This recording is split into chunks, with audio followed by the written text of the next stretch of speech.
Assalamualaikum warahmatullahi. Bismillahirrahmanirrahim. Assalamualaikum warahmatullahi wabarakatuh. Selamat pagi teman-teman dan Pak Iwan. Pada pagi hari ini kami dari kelompok 13 akan mempresentasikan mengenai teori dan manajemen lahan perkotaan. Kelompok 13 beranggotakan saya sendiri, Andika Dwi Prasetyo, nomor absen 6, dan teman saya, Puguh Nugroho, nomor absen 24.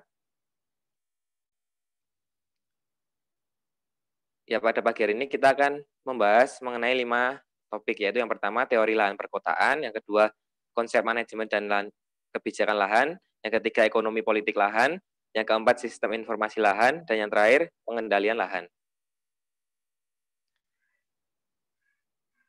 Kita akan langsung masuk ke topik yang pertama yang akan saya bahas.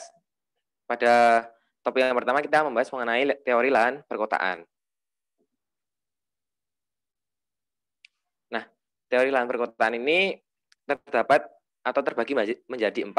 Ketika kita mempelajari bentuk dan struktur internal kota dengan pendekatan ekologikal.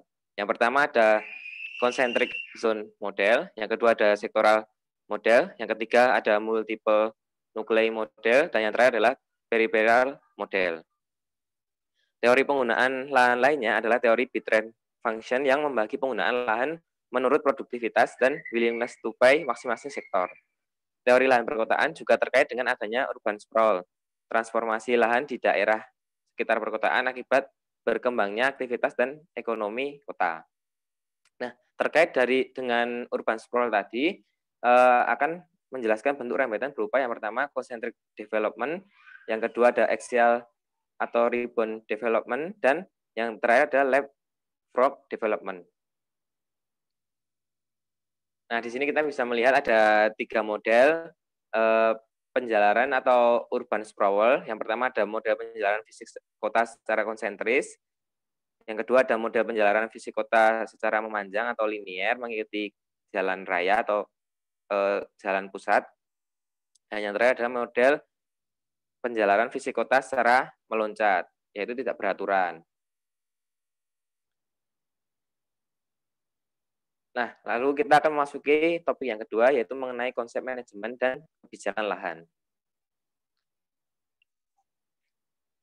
Konsep manajemen dan kebijakan lahan ini artinya adalah sebuah kota akan mengalami pertumbuhan. Di antaranya adalah pertumbuhan jumlah populasi dan pendapatan masyarakat. Nah, pertumbuhan jumlah populasi dan pendapatan masyarakat nanti akan berakibat beberapa hal, yaitu dengan bertambahnya jumlah penduduk, perkembangan ekonomi, dan pendapatan masyarakat perkotaan menyebabkan kebutuhan lahan perkotaan semakin meningkat. Selain itu, sistem transportasi dan komunikasi juga akan berkembang sangat cepat. Sedangkan di sisi lain dari pertumbuhan jumlah penduduk, ekonomi, dan pendapatan masyarakat tadi tidak diimbangi dengan pengembangan atau pertambahan luas lahan di perkotaan, karena luas lahan di perkotaan nantinya akan selalu tetap secara terus-menerus. Oleh karena itu, untuk mengimbangi antara pertambahan jumlah penduduk dan stabilnya atau luas lahan di perkotaan yang tetap tadi, dibutuhkan suatu pengelolaan lahan yang optimal dan efisien dalam bentuk manajemen lahan.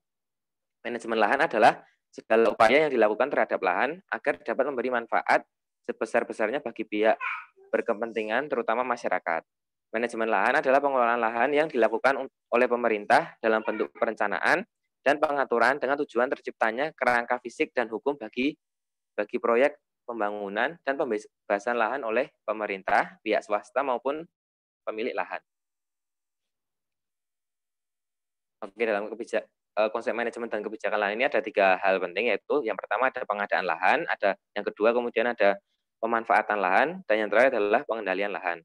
Pengadaan lahan adalah penyediaan lahan untuk kegiatan tertentu pada waktu yang tepat dengan harga yang terjangkau di lokasi yang diinginkan. Kemudian, pemanfaatan lahan adalah penggunaan lahan terbaik dan dengan nilai tertinggi bagi masyarakat banyak. Yang terakhir adalah pengendalian lahan yang berarti mengarahkan kegiatan dan pemanfaatan ruang sesuai dengan rencana tata ruang yang diterapkan. Nah, dalam konsep manajemen dan kebijakan lahan ini ada beberapa pihak-pihak yang terkait di dalamnya. Pihak-pihak yang terkait ini akan berinteraksi satu sama lain.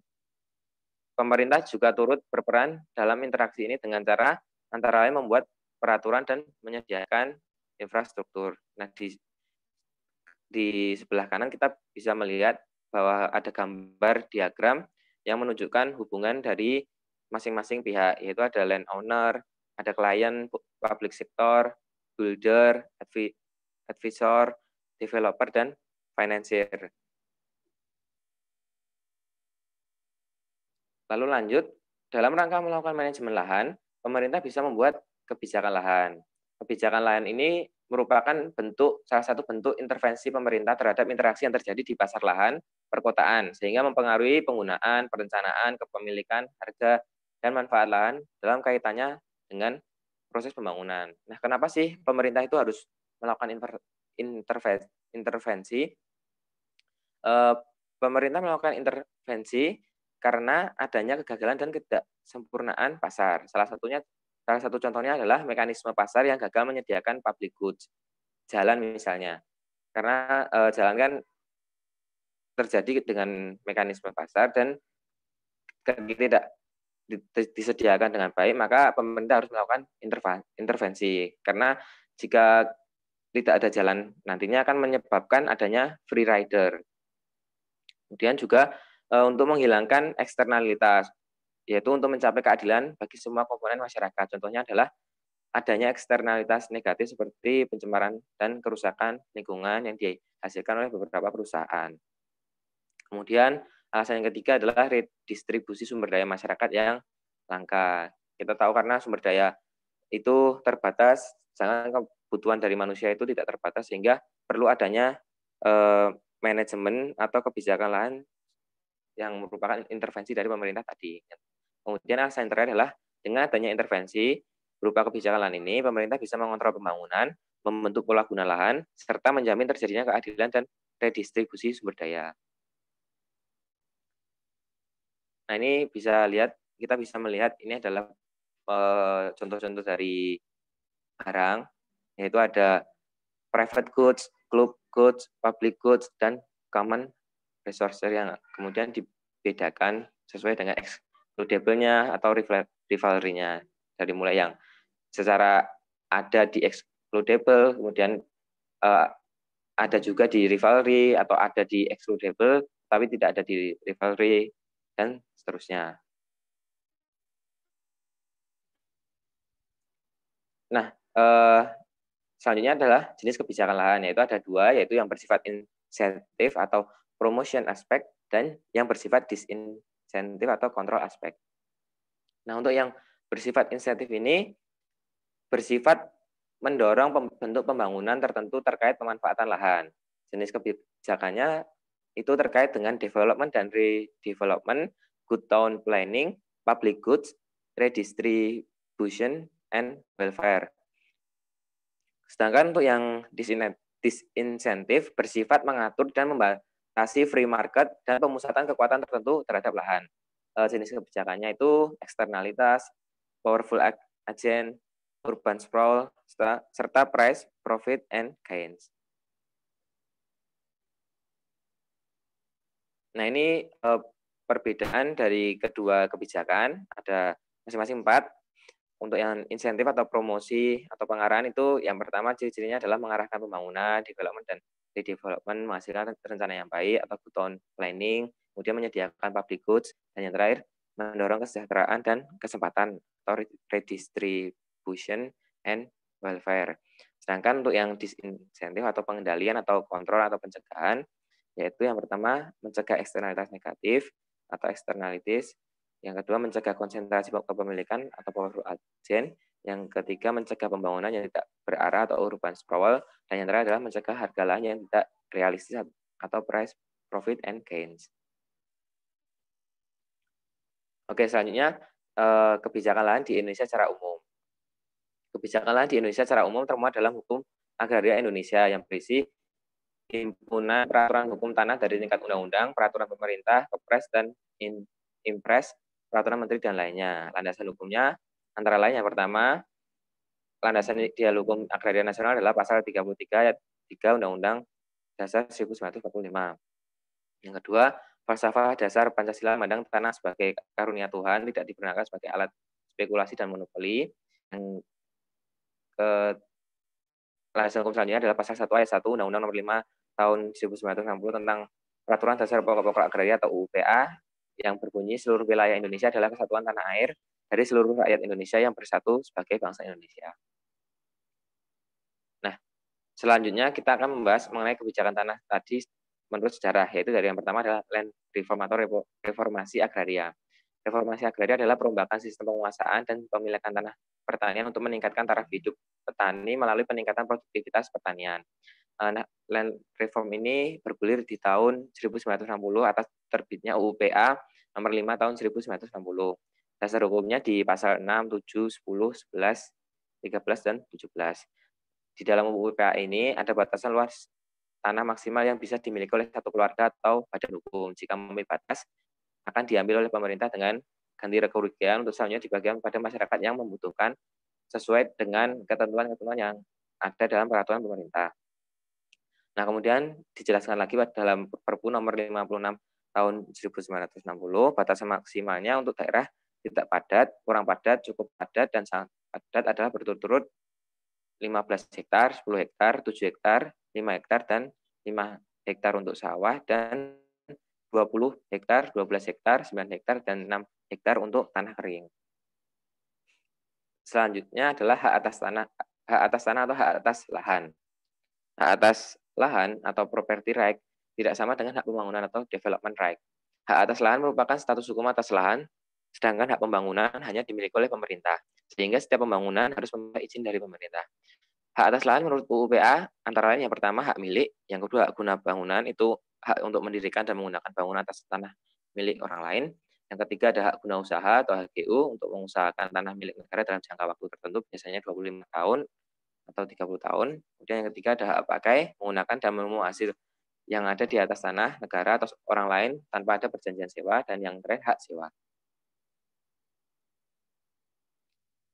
Selanjutnya adalah ekonomi politik lahan.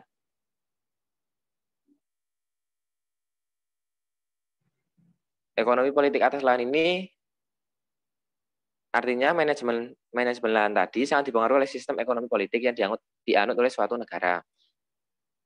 Terkadang terdapat perbedaan sistem politik yang akan menentukan besar kecilnya hak atau kewajiban yang dimiliki untuk mengelola lahan yang ada. Terdapat 3 pendekatan yang menjelaskan pola pembangunan ekonomi kota dilihat dari perubahan sosial dan ekonomi, yaitu yang pertama ada neoklasikal, yang kedua Marxis, yang ketiga institusional.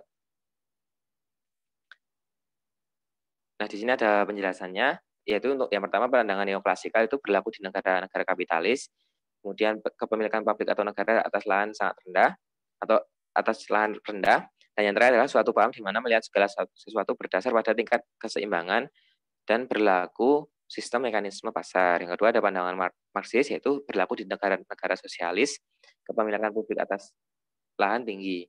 Kemudian yang terakhir adalah pandangan institusional, yaitu penggunaan lahan dan pembangunan kota akan dipengaruhi oleh berbagai golongan masyarakat dan institusi yang berbeda latar belakangnya. Masyarakat dan institusi tersebut saling terkait dan berpartisipasi dalam proses pembangunan kota, mulai dari ekonomi lokal, regional, nasional, dan internasional. Demikian presentasi oleh saya. Apabila ada salah kata saya mohon maaf. Selanjutnya akan dilanjutkan oleh Pugu. Pada Pugu, dipersilahkan. Terima kasih waktunya moderator Andika Bayu. Di sini saya akan melanjutkan presentasi mengenai sistem informasi lahan. Next. Sistem informasi lahan. Kota menghadapi masalah akibat ekspansi industri dan pertambahan penduduk. Nah, akibatnya timbul masalah perkotaan, yaitu kumuh, macet, dan sebagainya. Kemudian, lahan yang terbatas dengan peruntukan yang semakin besar menuntut adanya data dan informasi lahan yang up-to-date atau terbaru, sistematis, dan bisa dipercaya. Nah, untuk mencapai hal tersebut, maka diperlukan sebuah sistem informasi lahan atau SIL. SIL ini merupakan suatu kebutuhan sebagai dasar perencanaan, pembangunan, dan pengendalian sumber daya lahan. SIL ini adalah sebuah sistem dalam rangka pengumpulan informasi, pengolahan, penyimpanan, dan distribusi informasi terkait lahan. Nah, untuk produk SIL ini bisa berupa data, record, peta, atau statistik tertentu. Sistem informasi lahan ini sangat penting sebagai yang pertama, alat pemantauan perkembangan pemanfaatan, penggunaan, dan pembangunan lahan. Nah, yang kedua, dasar pertimbangan di dalam kebijakan pertanahan. Yang ketiga, dasar pertimbangan perencanaan tata guna lahan. Yang keempat, sebagai dasar pengambilan keputusan hal-hal yang berkaitan dengan pembangunan penggunaan lahan, serta yang terakhir, penggunaan SIL ini sebagai dasar pengendalian dan pengawasan pembangunan lahan. Kemudian ada pengendalian lahan. Nah, pengendalian lahan ini adalah upaya untuk dapat secara konsisten dan terus-menerus dalam rangka mengarahkan pemanfaatan, penggunaan, dan pengembangan lahan agar bisa terarah, efisien, dan efektif sesuai dengan rencana tata ruang yang telah ditetapkan. Nah, pengendalian dan pengawasan lahan ini didasarkan kepada yang pertama, kebijakan umum atau land policy. Yang kedua, rencana tata ruang. Yang ketiga, komitmen rasional mengenai pemanfaatan dan penggunaan lahan untuk kepentingan pengembangan sosial ekonomi. Serta yang terakhir, untuk mengakomodasi dinamika perkembangan masyarakat. Nah, kemudian ada konsep pengendalian lahan. Nah, konsep pengendalian lahan ini ada yang pertama restriction atau pengaturan status hukum kepada kepemilikan lahan. Yang kedua ada policy power, yaitu penetapan mulai dari mengatur, mengawasi, mengendalikan, serta memanfaatkan berkenaan dengan lahan, antara lain fungsi, intensitas, penggunaan untuk kepentingan umum. Yang ketiga ada compulsory acquisition atau purchase atau emittent domain, yaitu pencabutan hak atas tanah dengan disertai ganti rugi dan diperuntukkan bagi kepentingan umum dan harus adil. Kemudian yang keempat ada pajak atau distribusi, yaitu pengenaan pajak yang berbeda pada kondisi lahan, dilihat dari fisik, lokasi, fungsi, hukum yang berbeda. Nah, perencanaan tata guna lahan ini bertujuan untuk membuat struktur tata guna lahan yang optimal. Ada beberapa jenis pajak yang bisa dikenakan. Yang pertama ada pajak properti, kemudian pajak kegunaan atas lahan, kemudian pajak untuk mencapai tujuan perencanaan, kemudian pajak atas lahan menganggur, serta pajak untuk memaksa kepatuhan atas skema perencanaan. Next. Nah, untuk kepentingan umum, hak atas tanah ini bisa dicabut dengan memberikan ganti rugi yang layak dan sesuai perundang-undangan. Bank lahan adalah pengadaan lahan dilaksanakan jauh-jauh hari sebelum konstruksi pembangunan dilaksanakan. Untuk mengantisipasi terjadinya kenaikan harga tanah, konsolidasi lahan adalah penataan kembali penguasaan dan penggunaan lahan untuk meningkatkan kualitas lingkungan dan pemeliharaan sumber daya alam dan melibatkan partisipasi aktif masyarakat serta untuk mencapai pemanfaatan tanah secara optimal. Nah, kegiatan konsolidasi lahan ini dapat meliputi pematangan tanah, penataan, penggunaan, penguasaan, dan pemilikan tanah, kemudian penyediaan prasarana dan sarana lingkungan, serta penghijauan lingkungan. Nah, ini merupakan bentuk sebelum dikonsolidasi dan sesudah dikonsolidasi. Next. Nah, itu tadi pemaparan RPS 13 yang dapat kelompok kami sampaikan. Ada kurang dan lebihnya kami mohon maaf. Terima kasih. Demikian presentasi dari kelompok 13. Apabila dalam penyampaian materi kami tadi ada salah kata, kami mohon maaf. Semoga materi yang kami sampaikan dapat bermanfaat bagi teman-teman dan bisa membantu kemudahan dalam mengerjakan UAS nantinya. Sekian dari kelompok 13. Wassalamualaikum warahmatullahi wabarakatuh.